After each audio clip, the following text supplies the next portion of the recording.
I own my own home on North Sherman Street in York, about a block away from the end of the city limits. My house over there was a 2-story. Had the 3 bedrooms and bath upstairs, which I wasn't allowed to use because of having 2 heart attacks, no steps. The more I was there, the more discouraged I was getting because people would come to visit me and I would feel bad because they had to see my bed sitting there in the dining room. I'd rather have someone come in and see my kitchen and ask me what I got to eat or drink than to come in and say, oh my, she got a bed right there in the living room, you know. So, hey, goodbye house, hello Delphia house.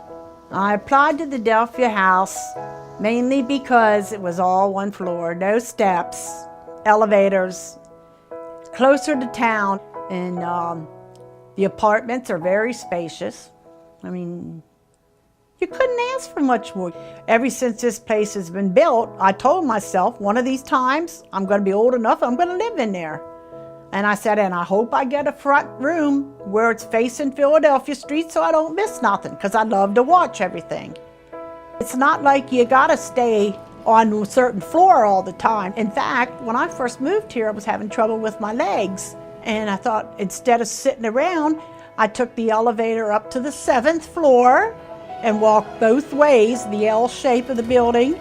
Then I rode the elevator down to the 6th, did the same thing, you know, just for a little bit of exercise.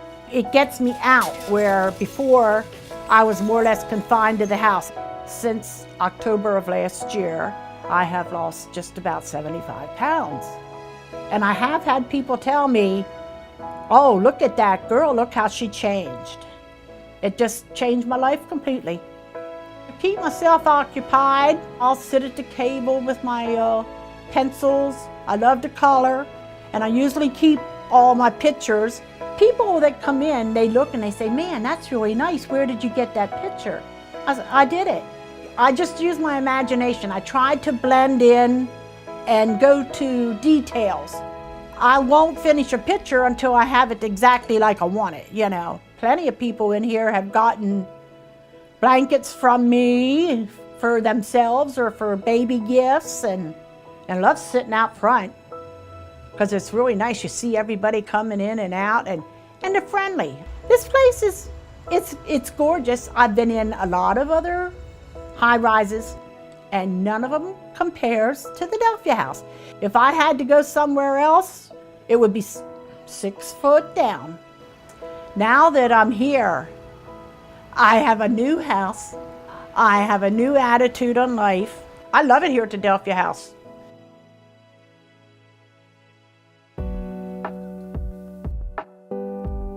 Prior to living in the Dutch kitchen, I was moving around. I was renting rooms. I had an apartment when I first moved to York, but I was struggling with staying clean at the time. And the apartment I lived in, the people were using crack downstairs, and I could smell it, so I had to move out. I stayed in the Dutch kitchen for almost 10 years. And it was a lifesaver because I didn't have to move around anymore. That was new to me because of being a drug addict, having a phone number or having a permanent resident was just unrealistic for me. After 10 years of being in the Dutch kitchen, I had the opportunity to move to Cloverfield Kingston House, which was, to me, a gift from God. I got real sick. That's when my kidneys started to fail. And I had to have bypass surgery. That was the most painful experience I ever had in my life. So being in here was like heaven. Cloverfield Kingston House offers me friendships. It offers me conveniences. Because I have trouble getting around and I'm in a power chair, I can ride my chair to the dollar store, to the bank. It's a lifesaver to me. It's no way I could afford to live and have the medical problems that I have, the medicine that I need. I couldn't afford to live, really. I would be a dead man. I have a friend here, Sonny, that lives on the first floor. And me and him sit outside and we talk about how happy we are and how much gratitude we have. We've lived with slumlords all our lives, you know. We lived in places that had nothing to offer and we had to pay the highest rent for it. My life is beyond my wildest dreams here at Cloverfield Kingston House.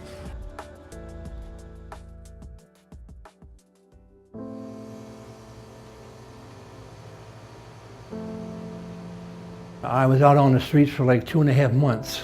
I was living underneath the bridge by the caramel factory over on College Avenue.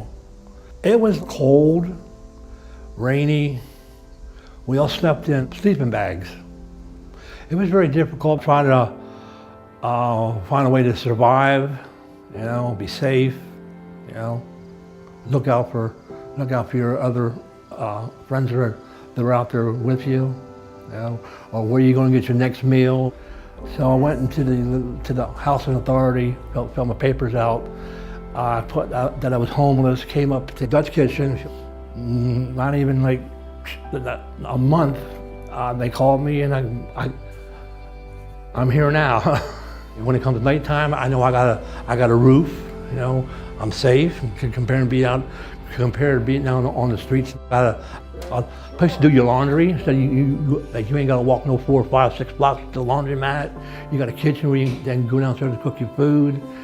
I got a market I can walk to. I can walk downtown.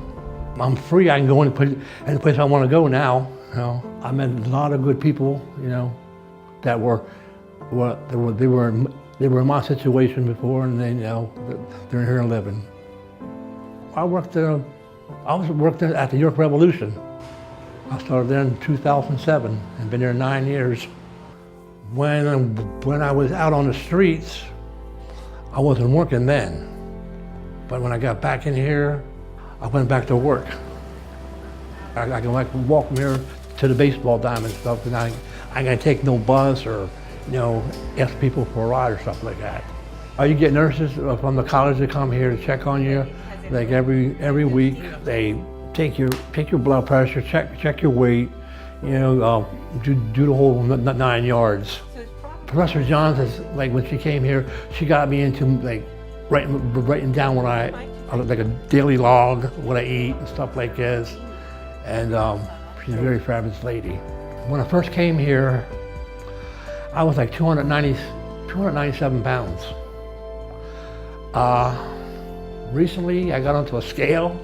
I'm down to 246 pounds. I'm getting my life back together to where, you know, gradually I'm getting back to where Fred wants to be. I got a roof over my head and I'm safe. York Area Housing Group gave me a place to live, a second chance in my life to make it on my own.